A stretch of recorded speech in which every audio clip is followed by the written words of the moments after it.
In this video, I will be analyzing the sexual assault case involving Chanel Miller and Brock Turner, also known as People of California versus Brock Turner, through a victimization lens. Rather than focusing on the crime as a true crime story, I will be applying victimology theories to explain how victimization works. I will examine risk and opportunity, the concept, the ideal victim, trauma impacts, secondary victimization, and the justice system's response. I will also connect research findings to the case and conclude with a policy recommendation grounded in evidence. Some essential facts about the case. On January 2015, 22-year-old Chanel Miller was sexually assaulted by Brock Turner behind a dumpster near a fraternity house on Stanford University's campus in California. Miller was visiting her younger sister, who was a student at Stanford at the time, and decided to attend a fraternity party on campus with her. Before this, Miller and Turner did not know each other before the party. Both had been drinking, and Miller ended up falling unconscious due to her alcohol intoxication. While she was unconscious, Brock Turner decided to assault her behind the dumpster. While the assault was happening, two Swedish graduate students were riding their bikes on campus when they happened to pass by and witnessed Turner assaulting an unconscious, unresponsive woman and decided to intervene. When the two graduate students made themselves known and intervened, Brock decided to try and run. Both students caught him and held him down and waited for police to arrive. Miller later woke up in the hospital to learn about the assault and that she had zero memory of what happened. Turner was arrested and later charged with multiple felony accounts of sexual assault, including assault with intent to commit rape of an intoxicated person, sexual penetration of an intoxicated person, sexual penetration of an unconscious person, rape of an intoxicated person, and rape of an unconscious person. Later, the two rape charges were dropped. On March 2016, Turner was found guilty on 3 felony accounts. In June 2016, he was sentenced to 6 months in county jail and 3 years of probation. He ultimately only served 3 months before being released on good behavior. The sentence sparked national outrage after Judge Aaron Persky stated that a longer sentence would have severe impact on Turner's future. Many critics believed that the court's language minimized the harm to Miller and focused heavily on Turner's athletic background and future potential. Miller later published her victim impact story, which became a widely circulated and contributed to a broader public conversation about sexual assault, victim credibility, and sentence disparities. Victimization analysis. Routines activities theory explains crime and victimization as being more likely when 3 things come together: a motivated offender, a suitable target, and lack of capable guardianship. In this case, Turner was the motivated offender. Chanel Miller, who was intoxicated and unconscious, became a highly vulnerable target, and the location behind the dumpster at night reduced guardianship and visibility. The assault occurred late at night at a fraternity party where alcohol was heavily presented. Research by Abby et al. 2004 shows that in party environments with intoxication, it can reduce effective guardianship and increase vulnerability due to incapacitation. A specific example that illustrates this theory is that Turner had moved Miller away from the party to a darker, more secluded space behind a dumpster. The shift from a semi-public social gathering to an isolated area reduced guardianship, and Miller, being unconscious, made her a vulnerable target.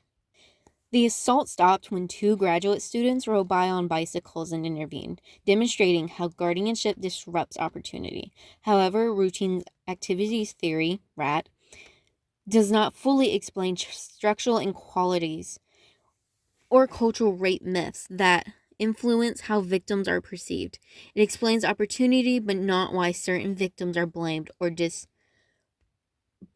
afterwards. Another framework is ideal victim theory. The concept of ideal victim theory is developed by Nis Christine and explains that some victims are more likely to be seen as legitimate or illegitimate victims based on social expectations. Ideal victims are often perceived as weak, innocent and attacked by a clearly bad stranger. Miller was unconscious, which aligned strongly with the vulnerability. However, public and courtroom discourse emphasized her alcohol consumption. Drinking at a fraternity party may have been viewed by some as violating expectations of respectable and responsible behavior, which can align and weaken with the ideal victim stereotype. At the same time, during the case, Turner was portrayed as a successful scholarship recipient at a prestigious university, a young man with a promising future and a good swimming career ahead of him. When he emerged to not fit a stereotype of a dangerous criminal, society may be less willing to fully condone the blame. A quote from Miller's victim impact statement states, quote, "And then, at the bottom of the article, after I learned the graphic detail of my own sexual assault, the article listed his swimming times."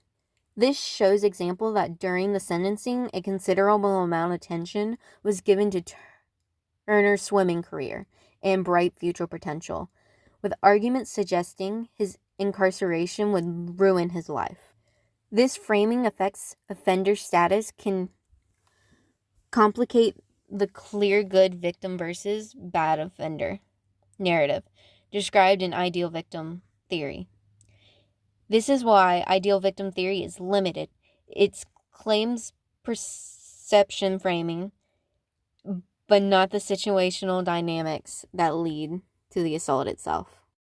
Common patterns that was found in this case was alcohol-involved sexual assaults, which are common on college campuses, conditional sympathy, and victim blaming. Research by Abbott et al. 2004 and Tessa and Livingston 2009 shows that a large portion, about over half, of college sexual assaults involve alcohol consumption. Research by Grubb and Turner shows that when alcohol is involved in sexual assault cases, observers are more likely to assign partial blame to the victims and question credibility. Ideal victim theory helps explain why Miller's behavior was scrutinized, even though she was unconscious during the assault. Since Miller couldn't remember the night she was assaulted, she was blamed for it even happening. A quote from her victim impact statement after questioning from Brock's attorneys shows this, quote, "I was assaulted with questions designed to attack me. To see her facts don't line up. She's out of her mind. She's practically an alcoholic. She probably wanted to hook up. He's like an athlete, right? They were both drunk. Whatever. The hospital staff she remembers is after the fact. Why take it into account? Brock has a lot at stake, so he's having a really hard time right now." End quote. This shows Miller was picked apart during attorney interviews to make her out to be at blame for her own victimization. But victimization extends beyond the crime itself. Miller described long-term emotional distress, humiliation, and trauma. From a quote from her victim impact story, Miller wrote that Turner took away my worth, my privacy, my energy, my time, my safety, my intimacy, my confidence, my own voice, until today. Miller explained that her identity was reshaped by the assault and that she had to relearn that this is not all that she is. Research done by Oram 2019 shows that survivors of sexual violence are at high risk for post-traumatic stress, anxiety, depression, and identity disruptions that extend long after the incident. And this was shown in Miller's impact statement. Now, the social harm that was done. Miller described she was reduced in media and legal discourse to a unconscious, intoxicated woman, a label that obscures her humanity and individuality, as seen in her impact statement. This reflects a broader social harm. When victims are defined by the crime rather than as full people, their social identity becomes tied to trauma. She also highlighted ongoing public narratives that focused on Turner's future and reputation than her own suffering. These social harms include public scrutiny of her sexual history and alcohol use, media narratives that center the offender's status and prospects, and a permanent association of her name with the trauma in internet records. Due to how the media portrayed her, this also led her to be exposed to secondary victimization. Secondary victimization refers to additional harm victims experience through negative social reactions after the original offense. According to Orth 2002, in social justice research, secondary victimization occurs when victims are blamed, disbelieved, or treated unfairly by institutions or individuals, which can worsen psychological distress and reduce perceptions of justice. In other words, the response to the crime can become a second source of harm. Miller wasn't believed during her questioning or testing and was seen as an uncredible victim. Even with the eyewitnesses of the two graduate students and the physical evidence left on Miller's body, the intoxication and memory gap were emphasized in court and public discourse. Orr's 2002 explains when victims perceive doubt or unfair treatment and can significantly increase anger, distress, and feelings of injustice.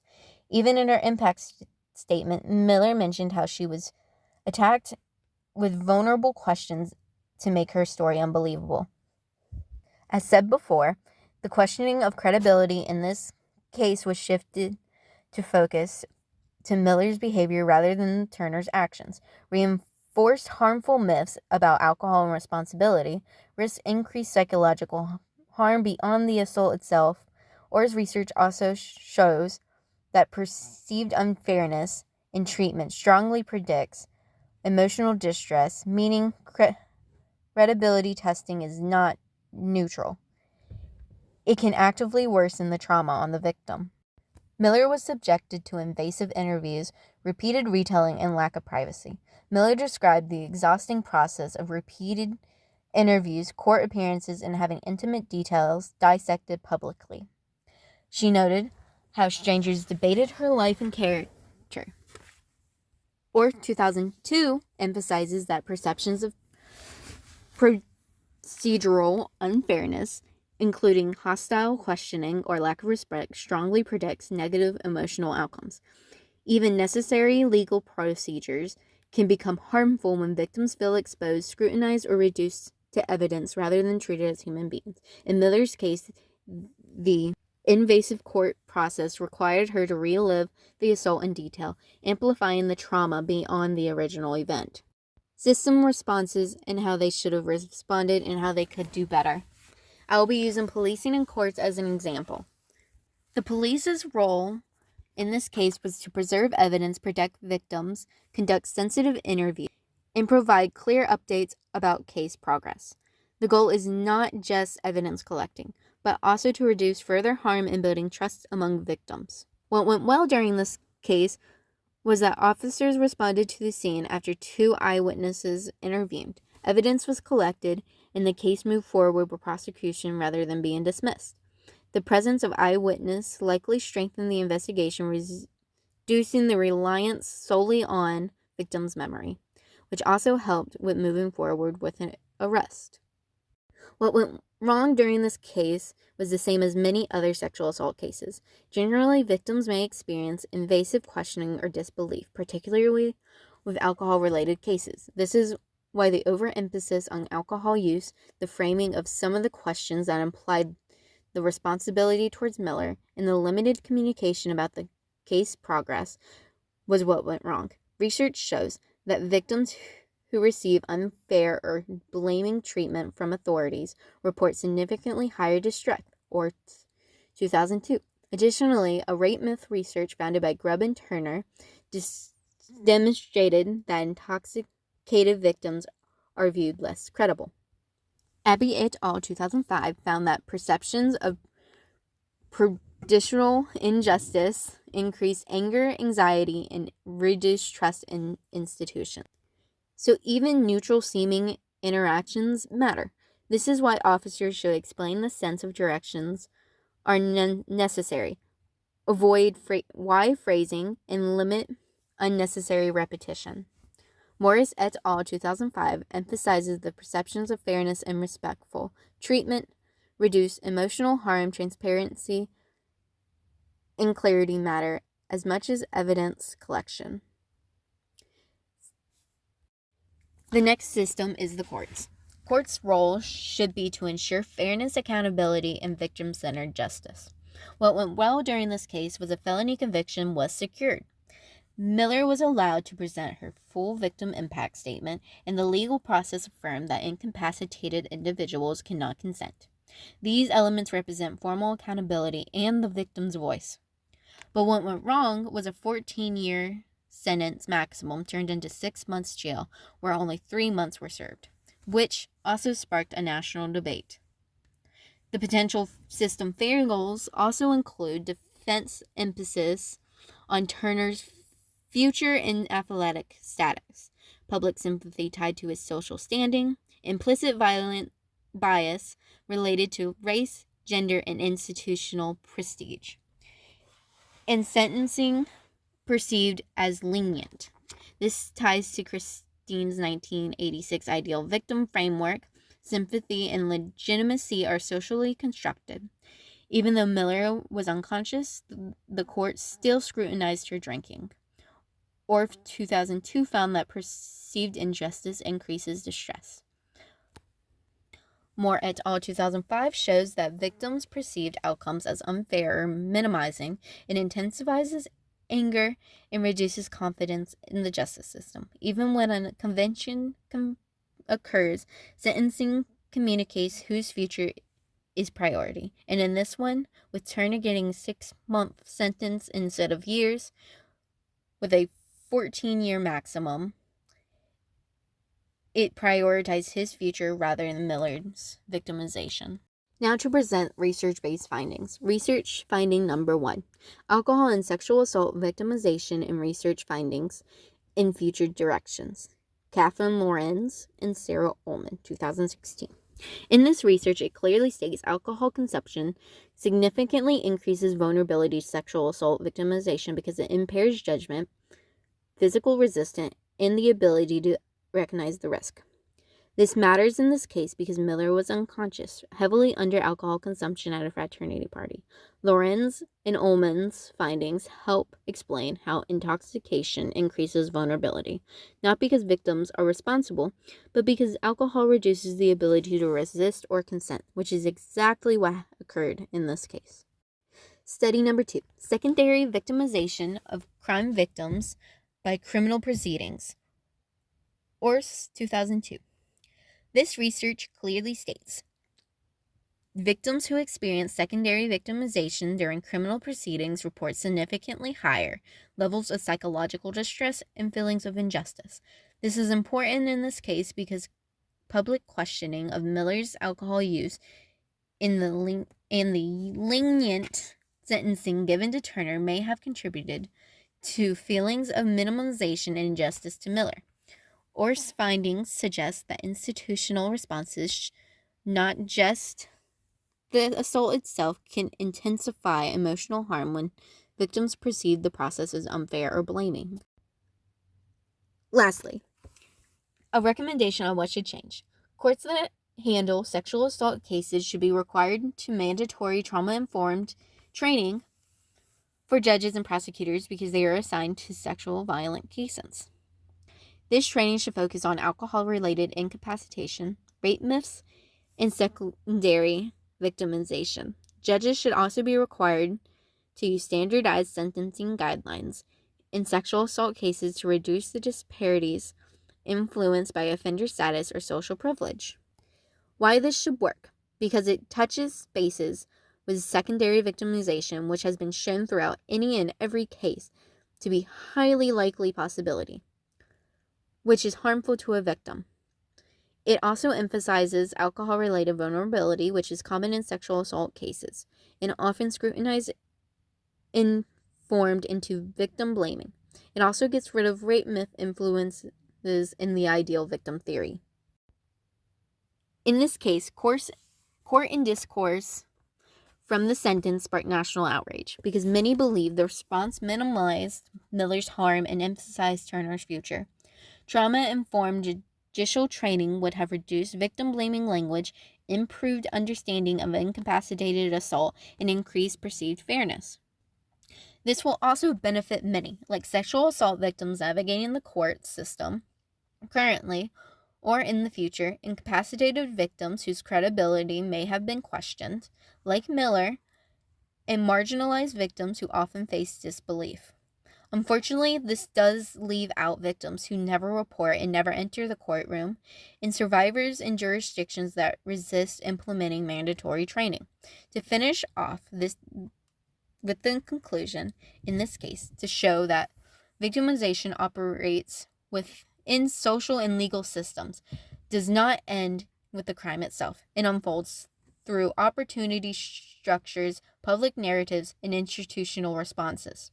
Understanding victimization through a theory and research helps move beyond opinion and towards evidence-based change, which can heavily help the institutional and reduce secondary victimization, which makes victims feel seen, heard throughout the court process.